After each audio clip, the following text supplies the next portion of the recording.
Bonjour à tous et bienvenue sur Inspiration Fitness. Je me présente, je m'appelle Bouba et aujourd'hui je reçois un invité. Donc on va recevoir Valentino qui est coach sportif et préparateur physique d'athlètes. On va voir ensemble son parcours et on va essayer de répondre à la question de comment devenir le coach des champions.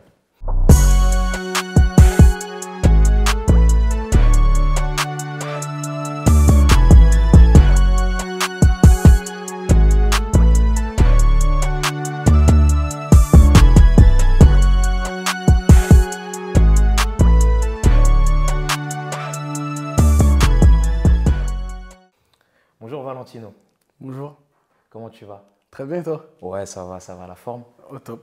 Yes, donc je t'ai présenté un peu rapidement. Ok. Donc je vais quand même te laisser te présenter, nous parler de ton parcours et savoir tout simplement comment est-ce que tu as fait pour devenir coach et préparateur physique d'athlètes.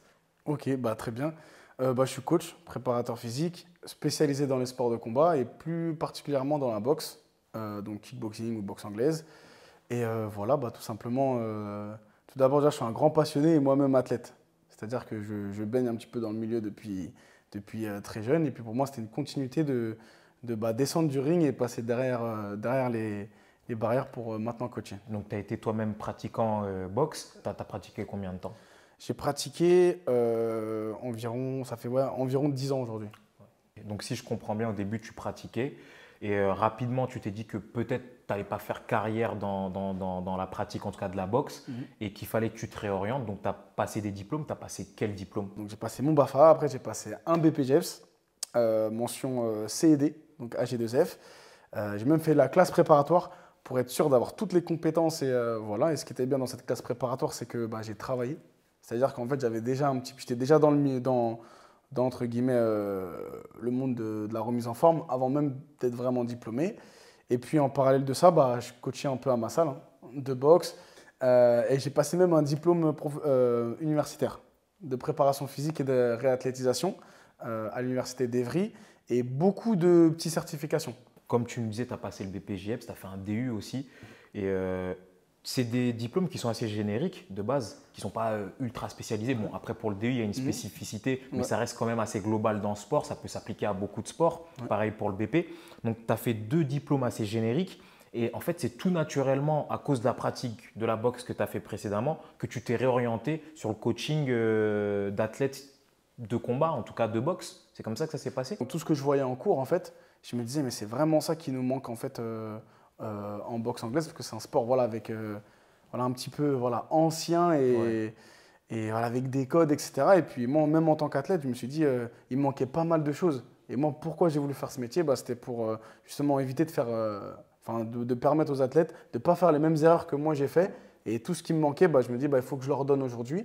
Et voilà, et puis comme souvent à l'école, on étudie le foot, le basket, il y a tellement un haut niveau du professionnalisme, c'est-à-dire sur des tests, sur la vraie préparation physique, etc. Je me dis, mais pourquoi pas le faire en boxe en fait? En fait, tu es venu apporter une réponse à un besoin qui existait. C'est que comme tu nous l'expliques, le monde de la boxe, enfin le monde du sport de combat, c'est un monde où, je ne vais pas dire qu'il est un peu en retard, mais en tout cas au niveau de la préparation physique des athlètes, qui avait pas mal de retard par rapport aux autres sports. Donc toi, tu as passé des diplômes pour devenir déjà coach sportif, donc pour travailler dans la remise en forme. Après, tu as passé des diplômes qui t'ont aidé justement à travailler dans la préparation physique pour athlètes.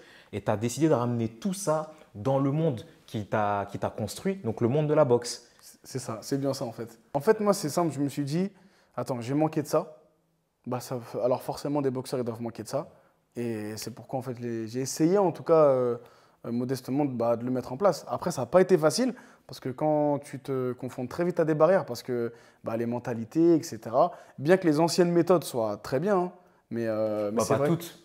Pas toutes. Pas toutes. Mais par exemple, le crunch, c'est quelque chose, en tout cas pour les en abdominaux. boxe, le on sait que ça crunch, existe. la boxe, si je te dis deux, trois petits trucs, alors ils sont habitués. Le crunch, ça va. Mais le pire, c'est de s'entraîner, par exemple, avec une tenue de sudation toute l'année, juste parce qu'il faut transpirer, etc. Enfin, en tout cas, il y a plein de codes. Et voilà, ou alors, très facilement, c'est la musculation, ça fait prendre du poids. Alors ça, c'était la première question, un peu la première barrière que j'ai eue dans mon métier. Et comment tu as fait justement? Parce que tu nous expliques bien que ce monde, il était quand même assez en retard par rapport au protocole qu'on mettait, en tout cas de musculation et d'athlétisation pour les athlètes. Comment est-ce que tu as fait pour réussir à t'imposer justement dans ce milieu? Parce qu'aujourd'hui, tu étais quand même une référence. Je rappelle un peu, je vais citer un peu, tu accompagnes des sportifs de haut niveau comme Cédric Doumbé qui est champion du monde ou comme Bilal Chiquitou qui est champion de l'Union africaine. Ouais, c'est ça. Donc, c'est des boxeurs voilà, méditerranéens aussi. Donc, c'est des boxeurs qui ont réussi, qui ont un palmarès, qu'on voit à la télé. Comment est-ce que tu as fait justement pour réussir à travailler avec eux, sachant qu'ils venaient d'un monde un peu en retard au niveau des protocoles? Comment j'ai pu m'imposer? Déjà en travaillant. J'ai beaucoup travaillé. Avant même d'avoir la lumière entre guillemets sur mon travail, il y a des heures de travail. J'ai coaché, que ce soit du boxeur amateur au boxeur professionnel. J'ai vraiment fait beaucoup d'heures. Et puis moi, c'est ma devise. Que tu sois amateur ou professionnel, je vais donner la même implication dans mon travail. Et puis c'est normal parce que quand on monte sur le ring, que tu sois pro ou amateur, tu risques ta vie. Donc j'ai beaucoup travaillé comme ça, petit à petit. J'avais même pas de réseaux sociaux à l'époque. Et puis j'ai un ami qui m'a dit ouais, mais quand même un peu les réseaux sociaux et tout, vraiment. Il venait de New York, en fait, j'étais en stage avec lui, c'est un athlète de là-bas. Il m'a dit ouais, il faut que tu le mettes et tout. Donc moi, toujours un petit train de retard. Un an après, je l'ai mis. Et en fait, j'ai juste posté en fait, des photos, tout ça de mon travail. Et puis après, il y a eu un petit, entre guillemets, un petit engouement. On a dit ah ouais, mais en fait, tu fais ça maintenant et tout. Je dis non, c'est qu'en fait, j'ai toujours fait ça en fait. Mais tu ne communiquais pas forcément dessus? Je communiquais pas forcément parce que j'avais pas de réseaux sociaux. Je me suis dit si vraiment ça doit se faire connaître, ça se fera connaître. Mais il n'y avait pas encore ce côté Instagram et tout. Et puis voilà, en tout cas, ça a été une bonne façon en tout cas dans un premier temps, de me faire voir. Puis après, j'ai travaillé dans une certaine salle où j'ai rencontré justement Cédric Doumbé et d'autres champions. Et en fait, ça a mis en vrai la lumière sur mon travail. Et de là, en fait, je faisais le même travail qu'avant, sauf que forcément, Cédric et Bilal, ils ont de grosses échéances. Et puis, voilà, il y a tous les médias autour et tout. Et donc, c'est plus facile de se faire connaître. Mais avant déjà de se faire connaître, il y a beaucoup d'heures de travail en amont. On comprend quand même que voilà, tu travailles avec les professionnels comme les amateurs. Ouais. Tu sélectionnes pas tes clients, en tout cas par rapport au palmarès ou au pédigré. On comprend aussi que les réseaux sociaux t'ont beaucoup aidé justement à véhiculer une image assez professionnelle. Et après, voilà, tu as travaillé dans une certaine salle et c'est là que tu as rencontré Cédric. La connexion, elle s'est faite immédiatement? Ouais, la connexion, c'est vrai qu'avec Cédric, elle s'est faite immédiatement. Parce que forcément, en fait, c'était deux personnes passionnées qui se rencontrent. Donc, ça fait une certaine fusion. Lui, qui est vraiment, vraiment, vraiment, vraiment déterminé. Et voilà, en fait, ça s'est rencontré. La fusion s'est faite. Et puis après, petit à petit, on a avancé vers nos objectifs. On avait des objectifs communs. Et quand tu le rencontres à l'époque, il n'est pas champion du monde? Il avait quand même… En fait, il avait la ceinture. S'il a été déjà champion du monde. Mais je crois que quand on a commencé à bosser ensemble, je crois qu'il devait reprendre une ceinture, je ne me rappelle plus. Et là, c'était super important. Parce que là, vraiment, il devait reprendre sa ceinture de champion du monde. Parce que je crois qu'il avait perdu. Parce qu'il y a eu de la triche, je me rappelle. Et voilà, donc là, il devait reprendre sa ceinture. Beaucoup d'engouement, même autour, un petit peu dans le milieu de la boxe. Beaucoup de gens nous attendaient au tournant. Et puis voilà, on a travaillé d'arrache-pied. En plus, pour ce premier combat, il faut savoir qu'il a perdu 20 kilos. C'était tout un projet.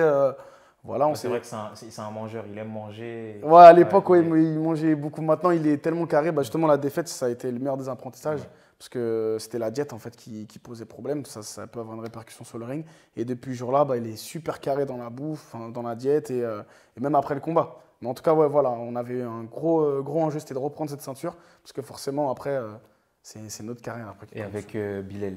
Bilal, alors, comment c'est fait? Très honnêtement, justement, pour faire connaître mon travail, justement, je suis allé le rencontrer en fait au Fitness Park de Nanterre. Au culot. Au culot. J'ai dit ouais voilà et tout, Bilal et tout. J'ai vu un petit peu comment tu t'entraînes et tout. Et je voulais savoir si ça pouvait t'intéresser de faire une séance avec moi. C'est gratuit. Je veux juste voir si tu aimes bien, comment tu te sens et tout. Et pour moi, c'est super important parce que des fois, on veut tout de suite gagner de l'argent. Mais déjà, il faut d'abord travailler des heures gratuitement pour être sûr de son produit, Parfois, etc. il faut donner pour recevoir. Voilà, c'est exactement ça, donner pour recevoir. Donc, je lui ai fait une séance et tout.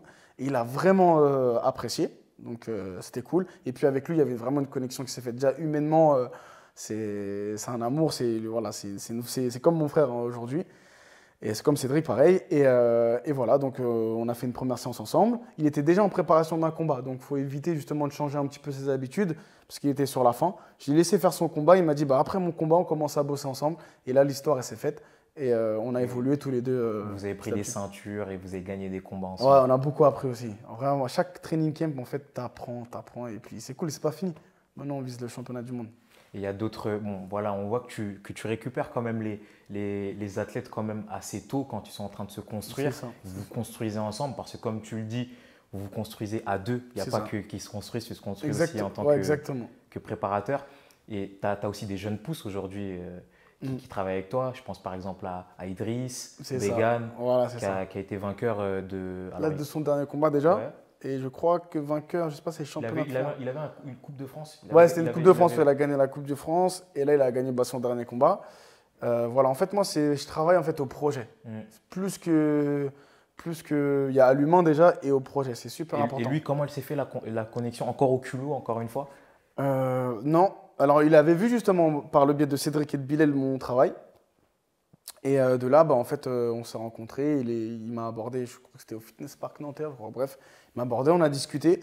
Et pareil, l'humain, il est passé tout de suite la connexion et il m'a parlé de son projet.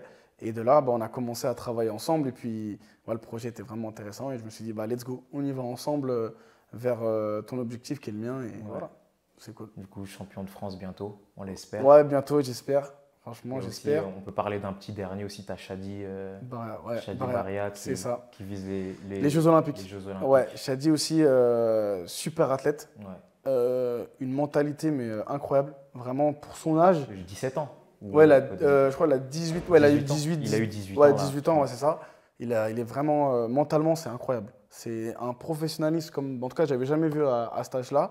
Une motivation et surtout une implication. Parce que vraiment, voilà, il est vraiment à fond vers son objectif qui est les Jeux, notre objectif qui est les Jeux. Et voilà, c'est un bonheur en fait de pouvoir côtoyer différents athlètes à différents moments de leur carrière. Tu vois, Cédric, il est champion du monde. Bilal, il va bientôt faire un championnat du monde. Il va vers le championnat du monde, mais c'est pas le même sport non plus parce que le kickboxing, c'est beaucoup de tournois.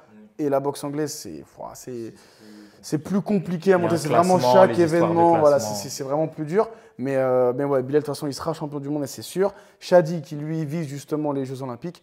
Et voilà, en tout cas, chacun est un petit peu à des moments différents de leur vie. Et ça qui est cool de leur carrière. Comme ça, je participe un peu. Ouais, et c'est comme ça que je m'enrichis en vrai.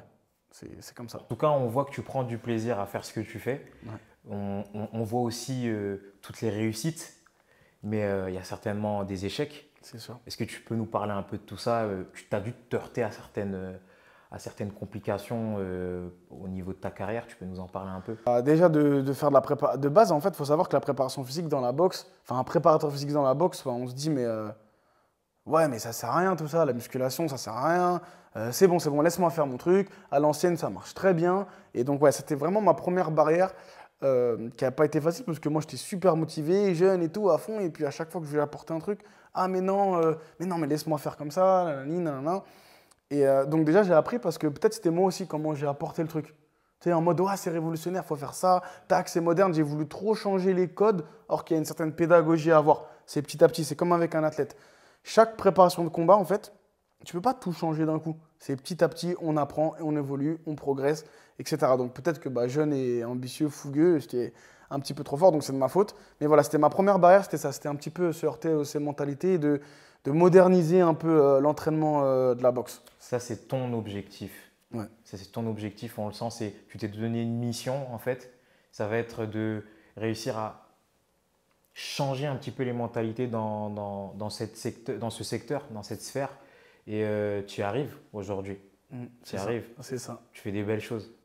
En tout cas, j'essaye, du moins. Mais en tout cas, ouais, moi, comme je te disais au début, mon premier objectif, c'est de me dire, attends, au foot, ils font ça, et pourquoi à la boxe, on ne fait pas ça? Parce que nous, c'est un sport qui demande un certain effort physiologique, physique. Voilà, c'est dangereux. On risque notre vie sur le ring.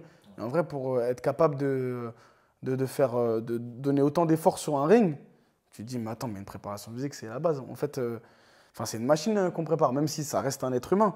Mais voilà, va falloir bien bosser et tu ne peux pas faire comme à l'ancienne. Il y a des choses qui sont très bien, que je prends toujours parce qu'en vrai, il y a des basiques et il faut le prendre, parce qu'on n'a rien inventé non plus. Mais voilà, en tout cas, moi, de l'adapter pour faire évoluer ce sport. En plus, c'est un sport, voilà, en plus aussi businessment parlant aujourd'hui. La boxe, ça ramène des millions. Donc, s'ils investissent, entre guillemets, dans le foot qui ramène des millions, dans la boxe, c'est pareil, il faut un certain niveau voilà, de prise en charge. Et les Anglais le font très bien. Ils ont une vraie, On a un une vraie petit train de mentalité. retard Ouais. par rapport aux Anglais. Un petit peu, ouais. Vraiment, je pense que oui. Et tu nous parles un petit peu de justement d'argent. C'est ça. Combien est-ce qu'on gagne quand on travaille avec des athlètes de haut niveau, comme ça, en tant que préparateur physique? Comment est-ce que… Parce que ce qu'il faut comprendre, et je pense qu'il y a pas mal de personnes qui ne le comprennent peut-être pas, c'est qu'un athlète de combat, un athlète qui boxe, on ne va pas forcément toujours le suivre tout le temps. Il y a des cycles où on va le suivre pendant un moment, on peut le suivre pendant 1 mois, 2 mois pour préparer ses compétitions, mais ce n'est pas à l'année, ou ce n'est pas comme un client ou avec qui on va dire on va travailler, je sais pas, sur 10 séances ou quoi. C'est vraiment, c'est vraiment très cyclique. Comment est-ce que tu fais pour gagner ta vie en tant que préparateur physique? Voilà, alors si on peut justement en parler, comme ça peut-être ça peut… il y a différentes façons en fait. Alors je ne vais peut-être pas parler que de mon cas, mais de ce qui se fait, je sais, dans la boxe.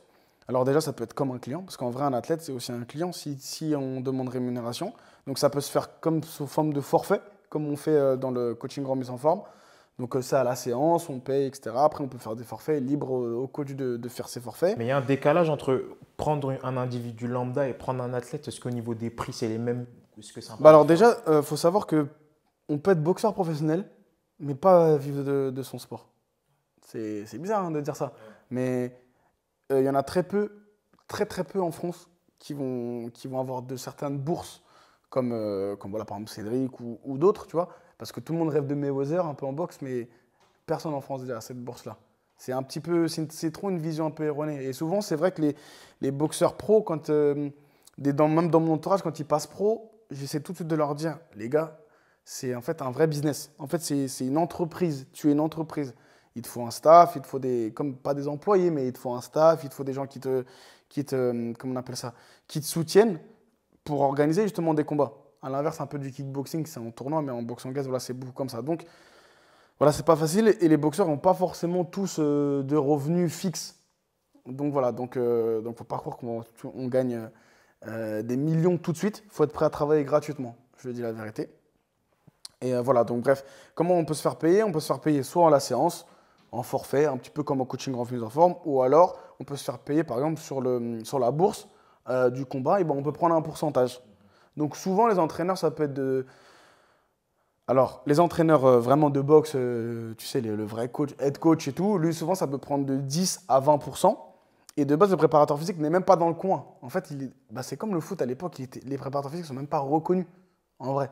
C'est juste, voilà. Mais tu peux prendre en vrai une bourse, par exemple, 5 à 10%. C'est vraiment libre au boxeur et à son manager de gérer ça. Donc, soit par le biais d'une bourse, soit par le biais de coaching, voilà, comme ça, ou même un sponsor d'un athlète qui peut justement te dire, bah voilà, je te passe justement une rémunération pour préparer ton combat. Pour préparer ton combat, tu as besoin de plusieurs choses. Le plan de nutrition, peut-être le plan physique, par exemple avec moi, et le plan, voilà. Donc voilà, donc ça peut être soit un sponsor, soit une bourse, soit un système de forfait. Voilà, et puis c'est déjà pas mal, je crois. Ouais, c'est déjà pas mal. C'est déjà pas mal. C'est déjà pas mal. Donc voilà, on comprend que par rapport à la rémunération, tu peux le faire comme avec un client lambda, donc le facturer à la séance ou à un forfait de séance ou au mois, etc. Ou sinon, tu peux prendre un pourcentage dans la bourse que le boxeur va toucher après son combat. Donc si par exemple, il touche, je ne sais pas, 1 000 euros, toi tu peux prendre 5% des 1 000 euros ou 10% des 1 000 euros. Ou le sponsor peut payer directement l'athlète. Ou qui lui, après, soit te réverse, ou alors même… Ou le sponsor vient te voir directement voilà. aussi. Mais ça, c'est vrai que c'est pas… En tout cas, c'est pas très souvent que ça arrive, ça. Mais c'est plus souvent, des fois, l'athlète…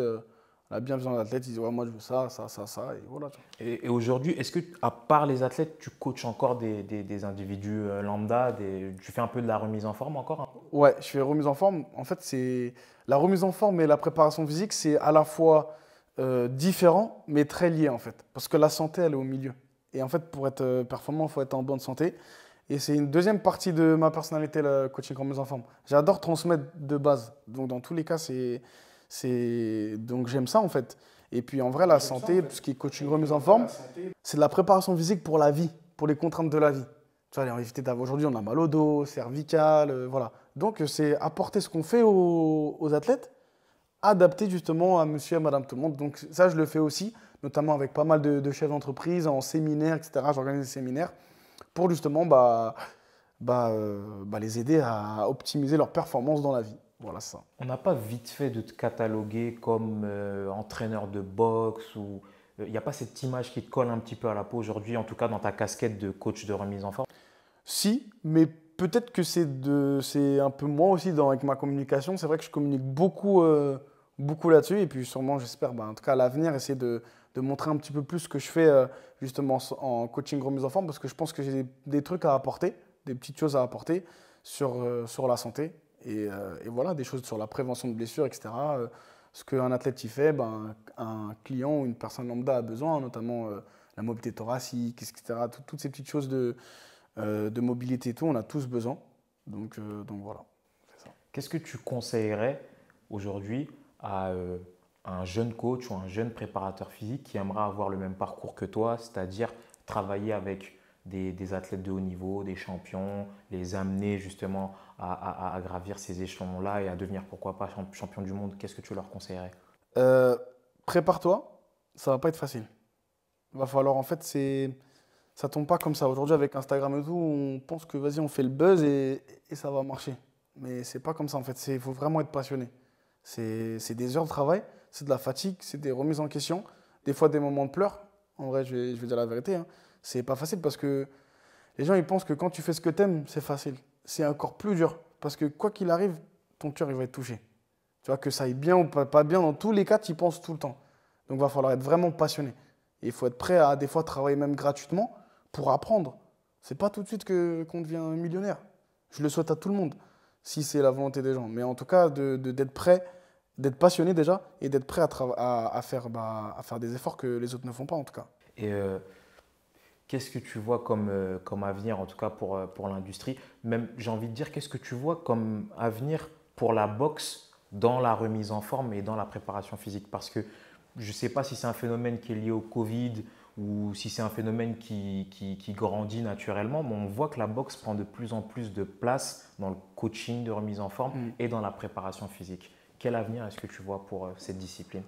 Je pense que en fait, c'est super intéressant que la boxe soit accessible à tout le monde. Parce qu'on a la barrière de dire, ouais, mais on prend des coups, ouais, mais ça fait mal, ouais, on va se casser le nez. Non, en fait, la boxe a des mille et une vertus. Déjà pour le côté santé, cardio, pour le côté. Et surtout mentalement, en fait. Parce que la boxe, c'est l'école de la vie. Ça apprend à une personne à, ok, c'est dur, mais il faut faire quoi? Il faut avancer. Et qui va le faire à ta place? Personne ne va le faire à ta place. Tu penses que dans les années à venir, en tout cas, on va voir plus de coachs utiliser la boxe dans leur Mm. coaching? Ouais, je pense. Je pense que même justement en parlant de Covid, je pense que les gens, ils n'en peuvent plus là. Ils ont besoin de se. Voilà, la boxe, c'est vraiment un bon. Émotionnellement, ça permet de se libérer. Ça permet de se libérer, physiquement aussi. Et puis, c'est une vraie discipline parce qu'en vrai, tu apprends tous les jours. C'est pas. Ouais, tu apprends tous les jours en fait. C'est qu'au bout d'un moment, tu commences à être un petit peu amoureux au truc, tu es piqué et puis tu continues parce que certes, tu es là pour te dépenser, mais petit à petit, tu vois qu'il y a de la technique et tu as envie de progresser et ainsi de suite. Donc, je pense que ouais, l'avenir de la boxe, ça, c'est super important aussi que tout le monde justement puisse en faire. C'est-à-dire que ce soit une personne lambda ou une personne de haut niveau. Et pour le côté préparation physique, moi ce que je vois, c'est que plus il y a de préparateurs physiques justement dans la boxe, et plus on fait avancer les choses. Et ça, c'est le plus important. Il y a de la place pour tout le monde. Et ça qui est bien, j'ai un petit clin d'œil à un ami qui s'appelle Rémi Physiosport. Il a lancé justement avec son collègue Nordine une formation PSC Level 1, donc qui est accessible aux kinés, aux coachs, aux athlètes, etc. Et elle est vraiment super bien parce que ça apprend vraiment aux gens à prendre en charge une personne et de manière vraiment qualitative. Et voilà, et plus il y a de gens formés, plus il y a de coachs, plus les choses vont avancer et plus c'est important parce que voilà, il faut qu'on rattrape le retard sur les Anglais. C'est la petite minute sponsor. Ouais, comme jamais, c'est obligé, c'est la famille. Du coup, je vais te poser une dernière question quand même. Ce que j'aimerais savoir, quels sont tes futurs projets, toi en tant que coach, en tant que préparateur physique, qu'est-ce que tu as prévu? C'est quoi l'avenir? C'est quoi le futur? Comment ça va se passer pour toi? Alors, beaucoup de projets, mais voilà, déjà je vais lancer en fait mes formations, mes masterclass plutôt, notamment sur l'explosivité, parce que souvent on m'attend surtout à ce tournant-là avec le Medicine Ball. Donc je vais lancer très prochainement, en tout cas cet été, une date pour le masterclass. Et puis si tout se passe bien, j'essaierai d'en faire une fois par mois. Je vais pas mal aussi développer le côté en ligne, donc sur le suivi à distance, les programmes, etc. Et voilà. Après peut-être des petites surprises, ça je vous le dirai plus tard. Et où est-ce qu'on peut te retrouver du coup? Sur Instagram, Ouais. donc Valentino-du-6 for Boxing Perf. Et voilà, peut-être dans les rues de Paris, je sais pas. Le dernier mot pour la fin? Bah, merci. Vous mettez la lumière sur le fitness. Bon, pour l'instant, on etc. met pas encore la lumière. On Ouais, va mais essayer. moi, on je va sais essayer. qu'on commence tous de 1 avant de finir à 10. Donc, c'est en tout cas merci à vous. Et voilà, bah, j'espère qu'on retravaillera ensemble. Et voilà, c'est ça le mot de la fin. Merci et bon courage à tous. Merci Valentino. Au top. Yes.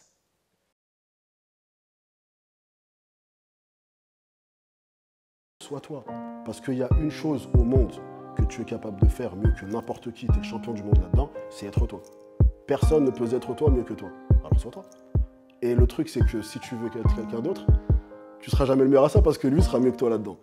Et c'est un déclic qui est assez dur à avoir au début parce que souvent on se lance sur les réseaux en se disant je dois faire ci, je dois faire ci, je dois faire ça. Alors qu'en réalité, il n'y a pas de code. Contente-toi simplement d'être toi-même et ça, les gens ils le reconnaissent et c'est extrêmement attirant.